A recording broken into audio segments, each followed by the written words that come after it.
Materi yang pertama yaitu pemahaman mengenai kepemimpinan. Setiap organisasi apapun jenisnya pasti memiliki dan memerlukan seorang pemimpin tertinggi atau top manager yang harus menjalankan kegiatan kepemimpinan atau leadership dan atau manajemen bagi keseluruhan organisasi sebagai satu kesatuan. Menurut James A. F. Stoner dan Carlos Winkel pada tahun 1948, mengutip pendapat Churchill mengatakan bahwa kepemimpinan adalah kemampuan dan keterampilan mengarahkan merupakan faktor aktivitas yang penting dalam efektivitas manajer atau pemimpin. Dalam kenyataannya, banyak organisasi yang tidak cukup hanya dikendalikan oleh seorang manajer atau pimpinan organisasi itu, terutama yang berskala besar dan menengah, bahkan yang berskala kecil juga memerlukan pimpinan-pimpinan untuk membantu pimpinan puncak dengan menjadi pimpinan-pimpinan pada unit kerja yang jenjangnya lebih rendah. Para pemimpin atau manajer unit kerja itu bertugas membantu pimpinan puncak agar dapat menjalankan kepemimpinannya secara efektif dan efisien. Posisi atau jabatan itu biasanya terdiri dari sejumlah pimpinan unit kerja pada jenjang atas atau pimpinan teras setingkat di bawah jabatan pimpinan puncak. Kemudian diikuti pula dengan sejumlah pimpinan jenjang menengah atau middle manager pada unit kerja satu jenjang atau lebih di bawah jabatan pimpinan teras. Sedangkan yang terakhir yaitu pimpinan jenjang bawah atau lower manager pada posisi satu jenjang lebih di bawah pimpinan tingkat menengah. Para pimpinan unit kerja bertanggung jawab secara terbatas di lingkungan kerja masing-masing.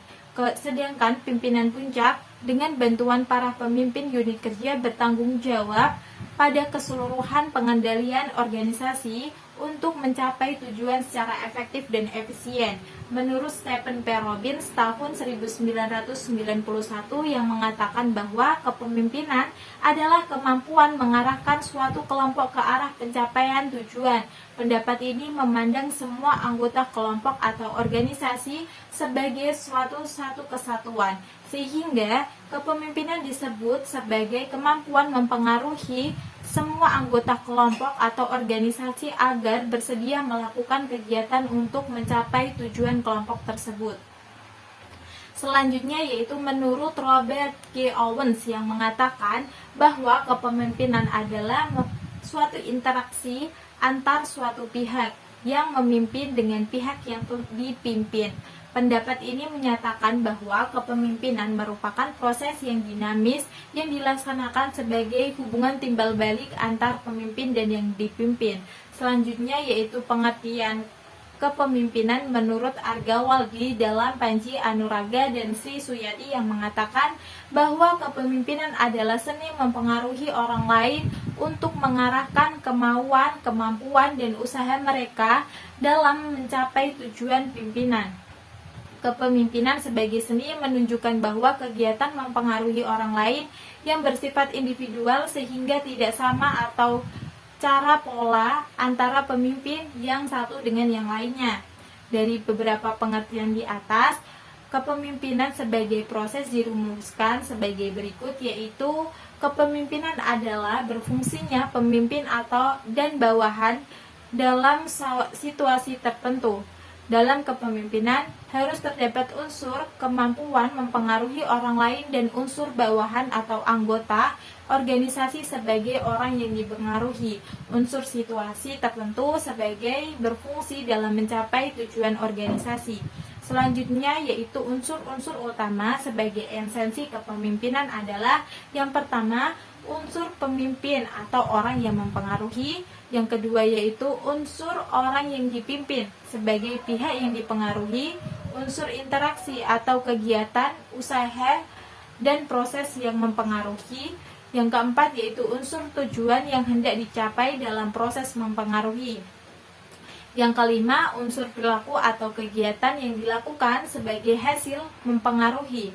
Bersumber materi kepemimpinan ini dari buku Kepemimpinan Mengefektifkan Organisasi karya Haji Hadarawi Nawawi. Materi kedua yaitu perbedaan pimpinan dengan bos. Yang pertama yaitu perbedaan dari definisi bos dan pimpinan atau leader. Leader adalah seorang pemimpin yang tugasnya membimbing, menjadikan contoh, dan mendorong anggota pimpinan untuk bekerja sama dengan mencapai tujuan perusahaan. Sedangkan pengertian bos adalah seseorang yang punya jabatan tinggi atau bahkan pemilik usaha yang mengambil kendali, memberikan arahan dan perintah pada pegawainya. Perbedaan yang kedua yaitu perbedaan dari sudut pandang bos dan leader yang berbeda. Perbedaan saling mencolok dari bos dan leader yaitu dari cara pandangnya. Pemimpin fokus pada timnya, sedangkan bos cenderung mementingkan dirinya sendiri. Perbedaan yang ketiga yaitu cara keduanya bersikap saat ada masalah. Perbedaan bos dan leader akan terlihat ketika ada karyawan yang membuat kesalahan. Tak jarang jika ada bos yang langsung menyalahkan pegawainya daripada introspeksi diri. Sedangkan seorang leader atau pemimpin akan bersikap tenang dan tidak mencari siapa yang bertanggung jawab atas kesalahan tersebut, tetapi mencoba belajar memperbaiki bersama dengan tim. Selanjutnya yaitu perbedaan yang keempat, leader menginspirasi tim dan bos mengintimidasi. Bos lebih sering mendominasi sebuah diskusi grup, bahkan tidak memberikan kesempatan bagi karyawannya untuk ikut berpartisipasi menyuarakan ide saat membuat keputusan. Karakter leader atau pemimpin yang terbuka dengan ide baru yang anggotanya sampaikan dan mempertimbangkan pendapat tersebut jika memang potensial. Perbedaan yang kelima yaitu bos sering memerintah dan leader berkolaborasi. Leader adalah sosok yang menginspirasi dan membimbing yang terbuka untuk melakukan kolaborasi. Keterlibatan anggota adalah hal yang mereka junjung. Apabila anggota aktif dan berhubungan dengan pekerjaan, bisa berdampak pada hasil tugas yang dibebankan. Di sisi lain, seorang bos suka memerintah dan menerapkan standar kerja yang tinggi, bahkan tidak realistis. Alhasil, menyebabkan karyawan tertekan dan penurunan kinerja. Yang keenam yaitu pemimpin mendorong kontribusi. Bos tidak banyak memberikan pengembangan keterampilan dan membatasi karyawan terlibat di sebuah proyek suatu proses pengambilan keputusan. Pemimpin berusaha memberdayakan dan mendorong karyawan untuk memberikan performa dan menjadi diri terbaik dari diri mereka lewat berbagai kesempatan.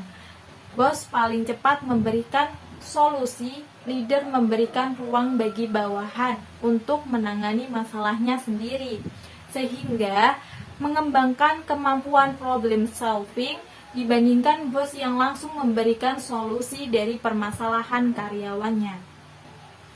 Perbedaan yang kedelapan yaitu komunikasi. Bos sering satu arah. Bos melakukan komunikasi satu arah dan leader dua arah. Salah satu pendiri Revenue Geeks mengatakan bahwa bos sangat dominan dalam melakukan komunikasi dan memberikan sedikit ruang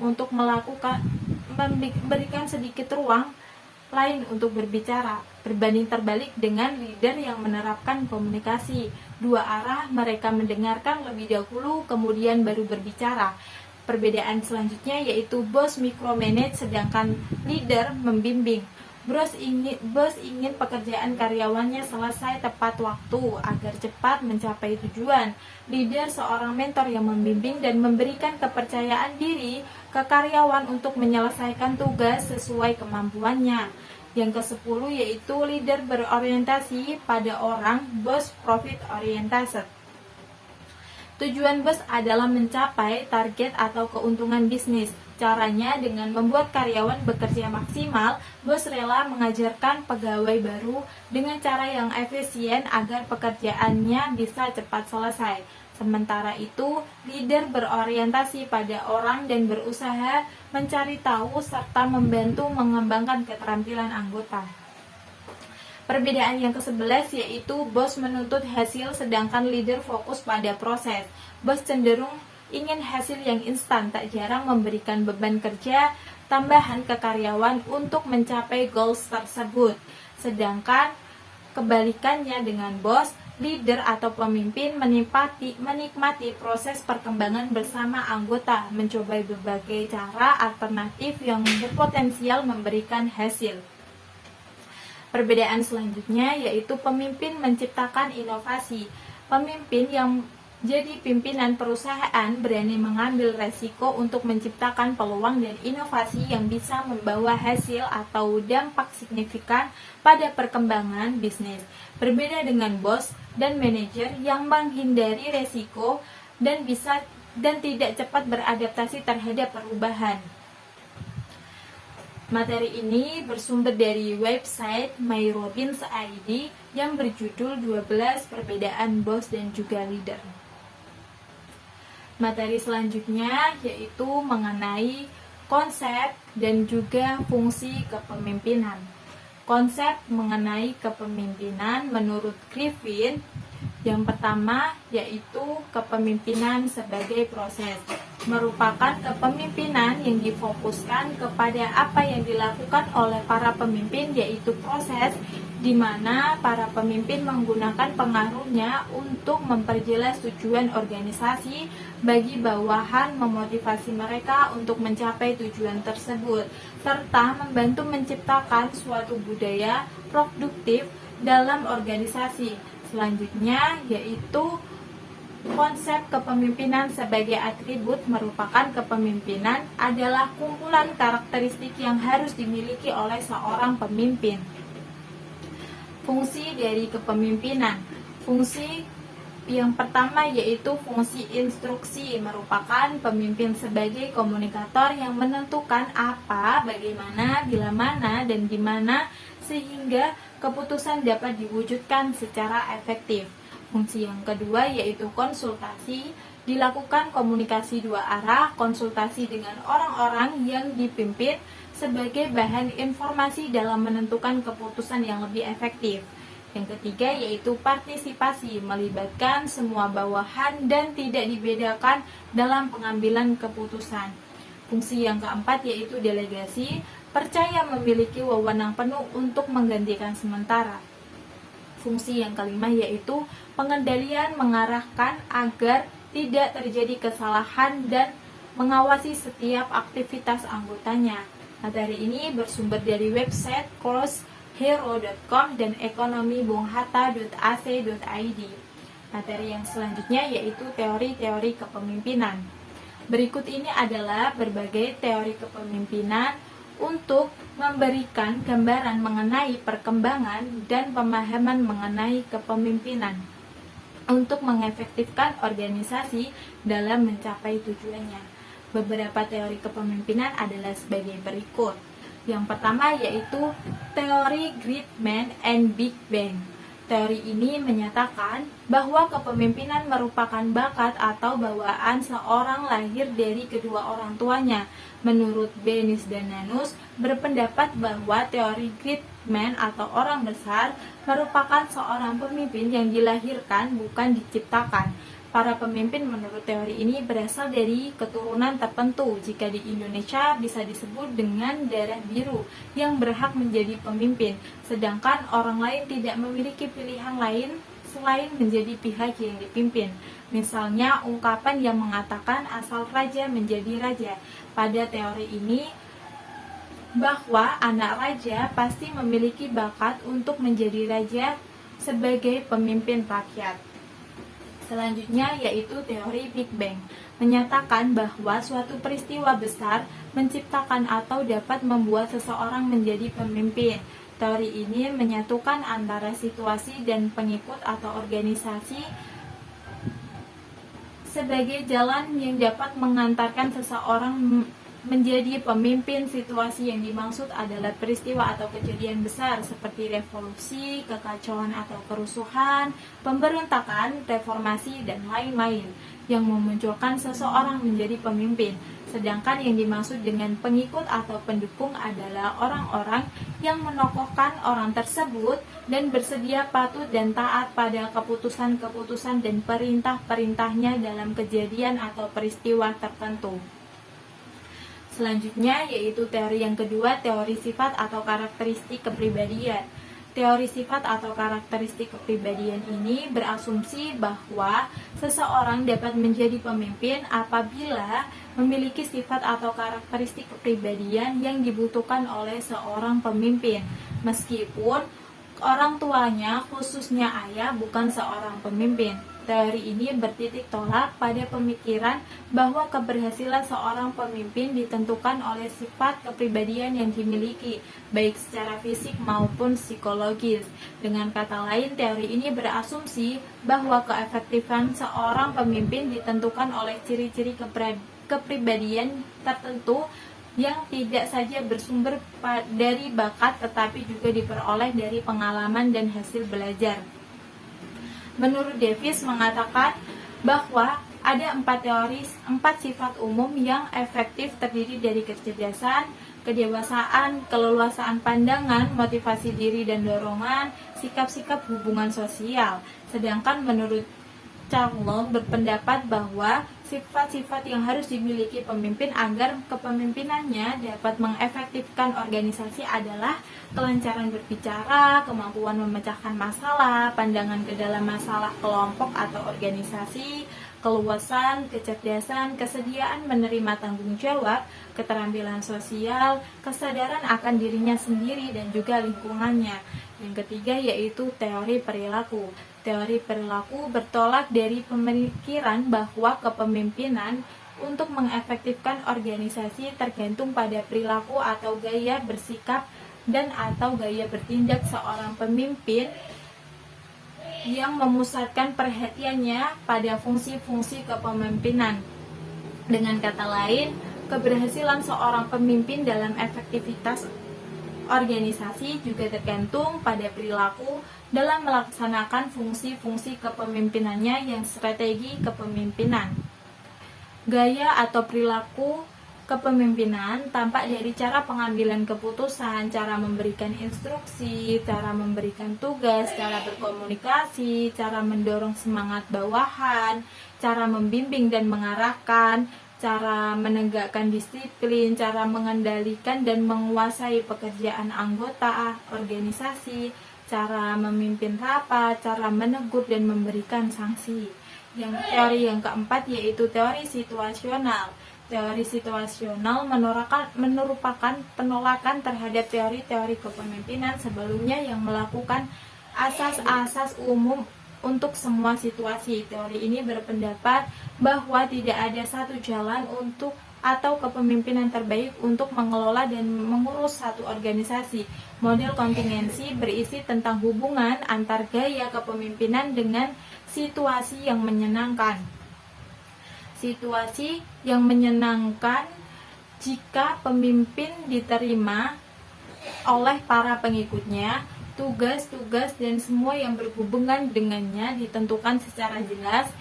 Penggunaan otoritas dan kekuasaan secara formal diterapkan pada posisi pemimpin. Teori yang kelima yaitu teori kelompok. Teori ini beranggapan bahwa supaya kelompok bisa mencapai tujuan-tujuannya harus terdapat suatu pertukaran yang bersifat positif, di mana pemimpin dan pengikut-pengikutnya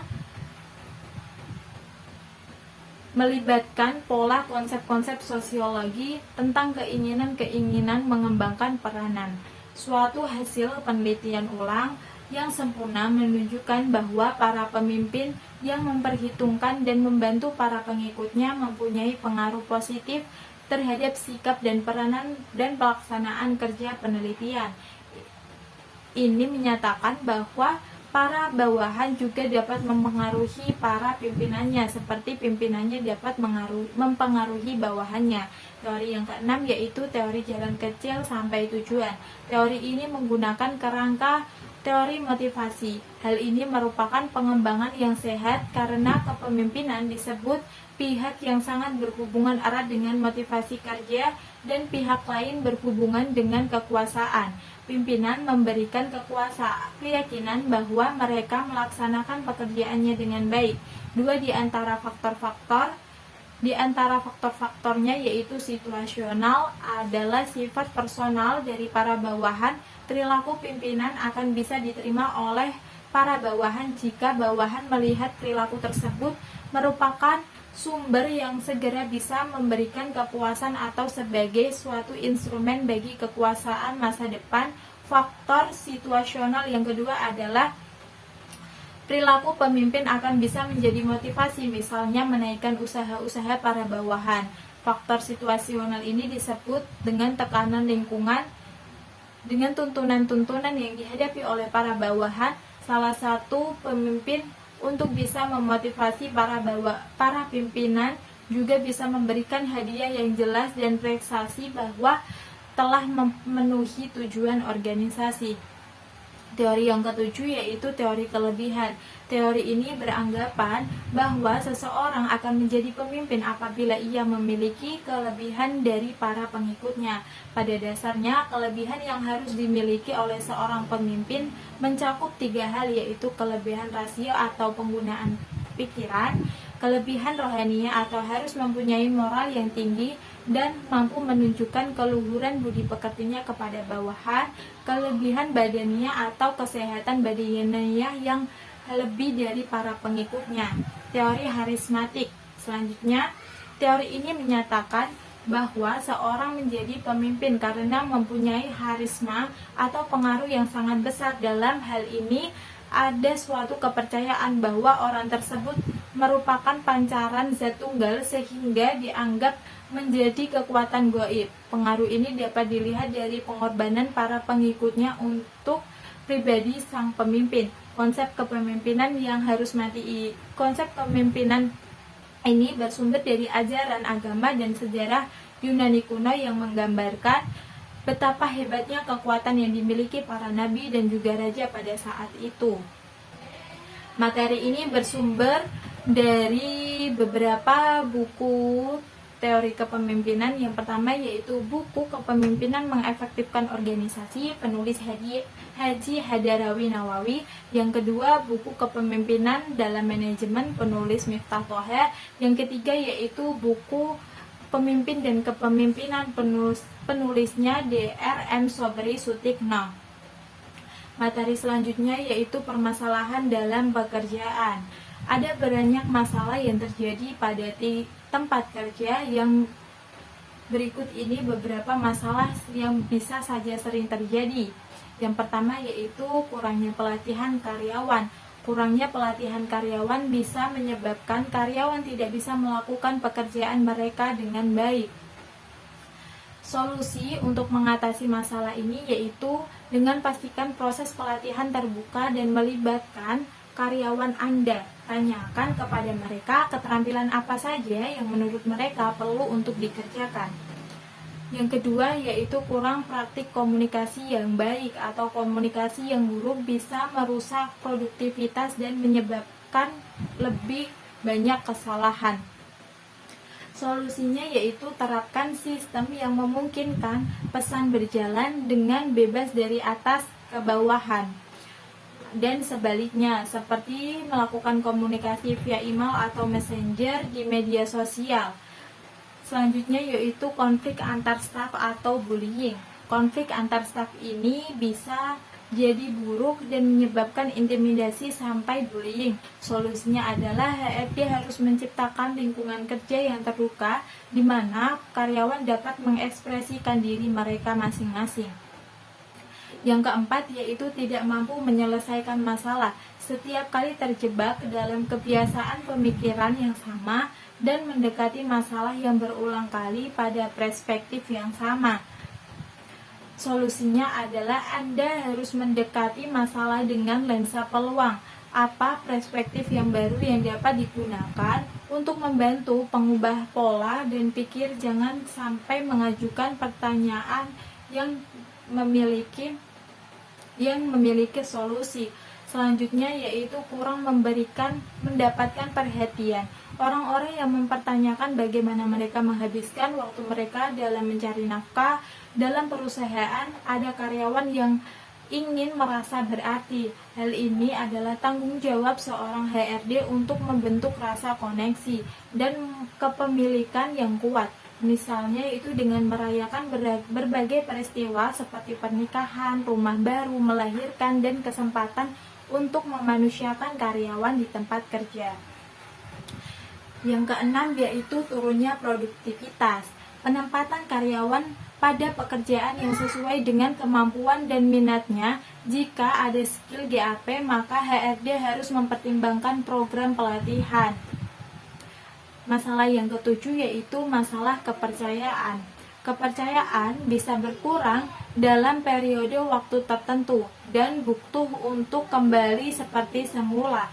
Salah satu cara untuk memperbaikinya adalah dengan membentuk team building agar para karyawan dapat berkomunikasi dan mulai saling percaya kembali. Masalah selanjutnya yaitu kurangnya motivasi.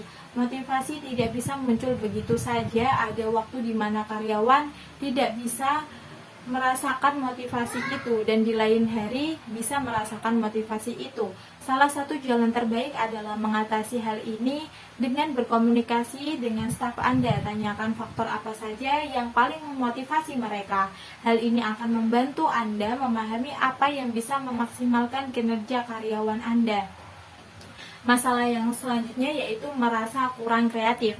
Sebuah kreatif muncul saat secara pasang dan surut dan membuatnya menjadi masalah serta tantangan karena karyawan harus berjuang untuk kreatif sepanjang waktu. Maka Anda bisa mengubah lingkungan kerja mereka, memberikan dorongan kolaborasi dan feedback yang baik. 10 yaitu jadwal yang tidak fleksibel, waktu kerja yang terlalu kaku dan menyebabkan tingkat stres yang tinggi. Cara untuk mengatasinya adalah dengan menerapkan sistem kerja hybrid di mana karyawan diberikan jadwal untuk bekerja di kantor atau secara remote atau secara daring. Selanjutnya yaitu materi ini bersumber dari website ID Hardnote Asia yang berjudul 10 masalah di tempat kerja dan solusinya. Materi selanjutnya yaitu sumber-sumber kekuasaan. Kekuasaan adalah keadaan dinamis yang bisa berganti-ganti berdasarkan perbedaan kondisi dan aksi-aksi anggota kelompok. Terdapat dua teori yang terkait cara mendapatkan dan mempertahankan atau menghilangkan kekuasaan dalam sebuah organisasi, yaitu yang pertama adalah teori social exchange yang berarti kekuasaan didapatkan kemudian hilang saat proses pengaruh timbal balik antara pemimpin dan pengikutnya terjadi di beberapa waktu. Teori ini menitik beratkan pada expect power dan wewenang. Yang kedua atau teori strategi kontingensi yang berarti kekuasaan didapatkan berfokus tergantung pada faktor kemahiran dalam menindaki masalah, sentralisasi unit kerja dalam alur kerja, dan tingkat kemahiran dari subunit tersebut. Sementara itu, Peabody membagi sumber kekuasaan menjadi 4 kategori, yakni kekuasaan legitimasi atau undang-undang, peraturan dan kebijakan, kekuasaan jabatan, kekuasaan kompetensi atau keahlian teknis, dan profesional, dan kekuasaan pribadi. French dan Raven membagi atas 5 sumber kekuasaan, yaitu kekuasaan paksaan, kekuasaan keahlian, kekuasaan legitimasi, kekuasaan referensi, dan kekuasaan penghargaan. Raven bekerja sama dengan Stromsky dan menambahkan kekuasaan yang keenam, yakni kekuasaan informasi pada tahun 1979 versi dan Goldsmith mengusulkan kekuasaan yang ketujuh, yakni kekuasaan hubungan. Kekuasaan paksaan berdasarkan atas rasa takut dan demikian sumber kekuasaan diperoleh dari rasa takut. Pemimpin yang memiliki kekuasaan jenis ini mempunyai kemampuan untuk menegakkan hukum dan peralatan atau pemecatan. Kekuasaan legitimasi, kekuasaan yang bersumber pada jabatan yang dipegang oleh para pemimpin.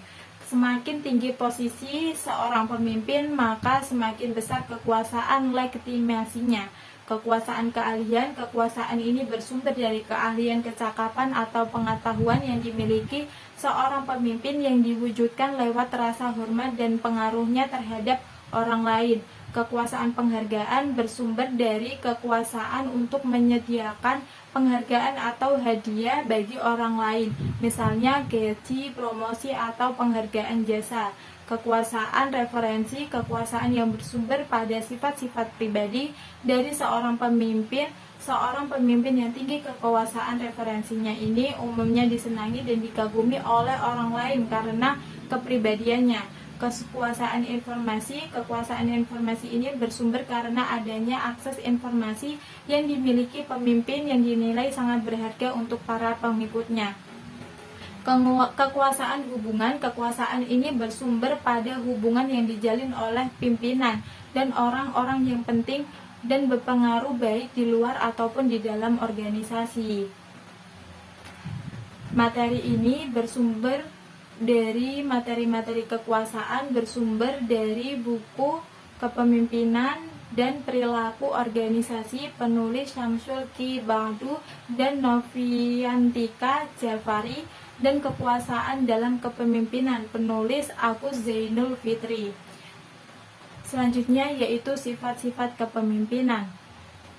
Sifat-sifat atau karakteristik utama pemimpin dalam mengefektifkan organisasi melalui anggota-anggotanya adalah sebagai berikut. Yang pertama yaitu intelijensi atau kecerdasan. Para pemimpin yang efektif atau pemimpin yang mampu mengefektifkan organisasi untuk mencapai tujuannya pada umumnya secara lebih relatif cerdas daripada para pengikutnya dan anggota-anggota organisasinya. Yang kedua yaitu kematangan dan keluasan pandangan para pemimpin yang efektif atau yang mampu mengefektifkan organisasi untuk mencapai tujuannya pada umumnya secara relatif lebih matang emosinya daripada pengikut atau anggota organisasinya, sehingga selalu mampu mengendalikan situasi kritikal atau sulit dan bermasalah. Di samping itu, memiliki kemampuan pula dalam melakukan sosialisasi dengan orang lain, khususnya anggota organisasi. Di samping itu juga memiliki keyakinan serta kepercayaan diri yang cukup tinggi, memiliki motivasi dan keinginan berprestasi. Para pemimpin yang efektif atau yang mampu mengefektifkan organisasi untuk mencapai tujuannya pada umumnya secara relatif memiliki dorongan yang besar dari dalam dirinya untuk dapat menyelesaikan sesuatu secara sukses. Yang keempat yaitu memiliki kemampuan hubungan manusiawi. Para pemimpin yang efektif yang mampu mengefektifkan organisasi untuk mencapai tujuannya pada umumnya atau secara relatif mengetahui bahwa usahanya untuk mencapai sesuatu sangat tergantung pada orang lain, khususnya anggota organisasinya. Pada pemimpin itu selalu memahami orang lain dan berorientasi pada anggota-anggota organisasi, pengikut atau bawahannya. Materi ini bersumber dari buku Kepemimpinan Mengefektifkan Organisasi penulis Haji Hadarawi Nawawi. Sekian presentasi saya hari ini, kurang lebihnya mohon maaf. Wabillahi taufiq wal hidayah. Wassalamualaikum warahmatullahi wabarakatuh.